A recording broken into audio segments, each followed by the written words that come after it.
దూకుడు పెంచారు. 3 రోజుల్లో 6 సభల్లో పవన్ కళ్యాణ్ పాల్గొనున్నారు.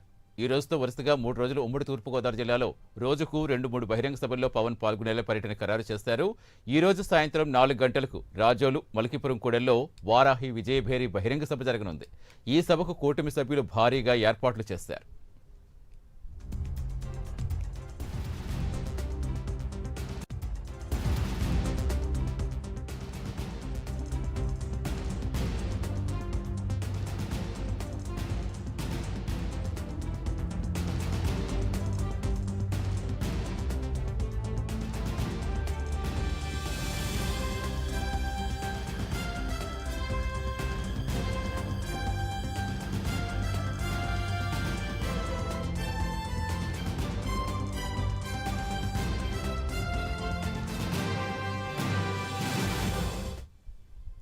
పూర్తి వివరాలు ఇచ్చేందుకు మా కరెస్పాండెంట్ వర్మ జాయిన్ అవుతున్నారు. వర్మ, ఇక పవన్ కళ్యాణ్ షెడ్యూల్ ఎలా ఉండబోతోంది?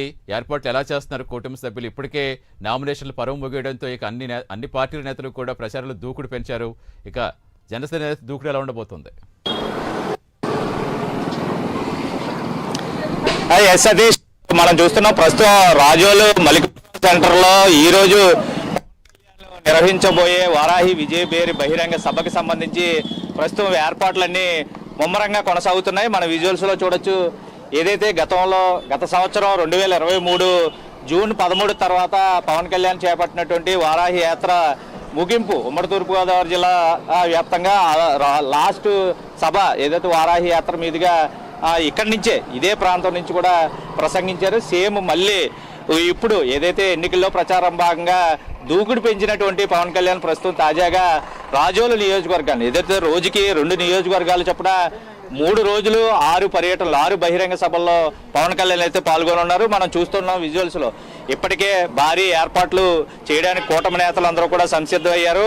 ఒకవైపు శరవేగంగా సాయంత్రం 4 గంటలకి ఈ ప్రాంతం నుండే వారాహి వాహనం పైనుంచి రాజోలు నియోజకవర్గ ప్రజలకు సంబంధించి అలాగే కూటమి అభ్యర్థిగా పోటీలో ఉన్నటువంటి జనసేన పార్టీ తరఫున దేవవరప్రసాద్ను ఉద్దేశించి ఇక్కడ ముఖ్యంగా ఏదైతే గతంలో జనసేన పార్టీ ఆవిర్భావం తర్వాత ఈ రాజోలు నియోజకవర్గం నుంచే తొలి బోని కొట్టి తొలి సీటు ఏదైతే సాధించినటువంటి 1 సీటు కూడా ఈ రాజోలు ప్రాంతానికి చెందింది కావడం, అప్పట్లో రాపాక వరప్రసాద్ కూడా అనూహ్యంగా ఇక్కడ ఉన్నటువంటి నియోజక ప్రజలందరూ కూడా తమ రోజువారీ వేతనాల్ని ఆయనకి ఎన్నికల ఖర్చు కోసం వినియోగించుకుందుకు వాళ్ళే స్వయంగా ఇచ్చి అటు తర్వాత ఆయన్ని తమ ఓటు వేసి అనూహ్యమైన మెజారిటీతో గెలిపించిన నేపథ్యంలో అటు తర్వాత అభివృద్ధి సంక్షేమం కావాలంటే వైసీపీ ప్రభుత్వంలోకి వెళ్ళాలంటూ తాను వైసీపీలోకి మారిపోయి ఇప్పుడు వైసీపీ ప్రభుత్వం తరపు నుంచి అమలాపురం ఎంపీగా పోటీ చేస్తున్న తాజాగా దేవవరప్రసాద్ ఇక్కడ అభ్యర్థిగా పోటీ చేస్తున్న తరుణంలో పూర్తి స్థాయిలో అతనికి మద్దతుగా నిలిచేందుకు కూటమి అభ్యర్థిగా ఆయన బరిలో ఉన్న నేపథ్యంలో ఈ రోజు ఈ నియోజకవర్గానికి సంబంధించి పూర్తిగా పవన్ కళ్యాణ్ అయితే ప్రచారం చేయనున్నారు.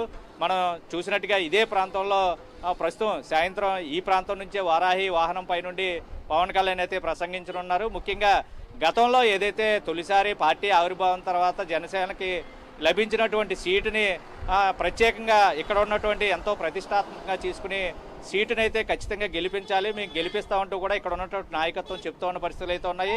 అయితే ఇక్కడ వైసీపీ కూడా గట్టి పోటీ ఇస్తున్న నేపథ్యంలో ప్రస్తుతం పవన్ కళ్యాణ్ తాజాగా ఇక్కడ ఈరోజు మైలకపురం సెంటర్ నుంచి ఎటువంటి సందేశాన్ని అయితే ఇక్కడ ఉన్న నియోజకవర్గ ప్రజలకు ఇస్తారు, ఏదేమైనా ఇక్కడ ఉన్నటువంటి నియోజకవర్గ అభ్యర్థి గెలుపు కోసం తాను ఎటువంటి హామీలు ఇక్కడ ఈ నియోజకవర్గ ప్రజలకు ఎటువంటి వరాలు ఆయన ప్రకటిస్తారో అన్నది కూడా ప్రస్తుతం అందరూ ఎదురు చూస్తున్న పరిస్థితులు అయితే ఉన్నాయి.